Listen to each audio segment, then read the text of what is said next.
Почитуван министер. Споминавте дека напредокот е очигледен во рамки на Министерството за здравство и тоа е за почит, доколку е навистина така. На жал спомнавте дека е намалена смртта кај новороденчињата. Би сакала, ако е возможно, да добиеме и официјални извештаи на бројот на смртност на новороденчиња, земајќи во предвид дека никако низ медиумите и низ јавноста се прескокна информацијата за мај 2019 година, кога 8 новороденчиња умреа на гинекологија, а инфектот беше клепсиела. Сметам дека лично сум повикана кога зборувате за смртност кај новороденчиња, ја гледате директно во мене и тоа се забележува и од колегите, па и од мене.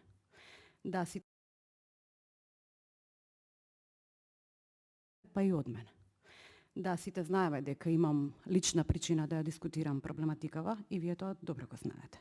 Можеби како човек и како доктор ќе беше најполезно да кажете само едно сочувство кон луѓето кои што ги изгубија дечињата од клепсиела. За појаснување кон јавноста се работи за канализацијска бактерија, која што некако се најде на гинекологија и од нејзе баш настана смртност на кај новородечињата во мај 2019. Би сакала, доколку е унапредена состојбата во здравство, по прашање на смртноста кај новородечињата, да видиме официјален извештај.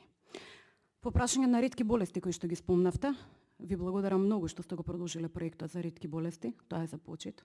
Се помага на оние кои што најмногу им е потребно, меѓутоа немојте да зборувате за пулмонарна хипертензија, која што се терапираше уште во периодот пред вие да бидете министер, додека бевте советник на министерот Тодоров, како и спинална мускуларна атрофија, и доколку ја зборуваме за истите дијагнози, вемувам кои категории на спинална мускулна атрофија се терапираат во Македонија денеска. Благодарам. Фала. Повели, има збор министер.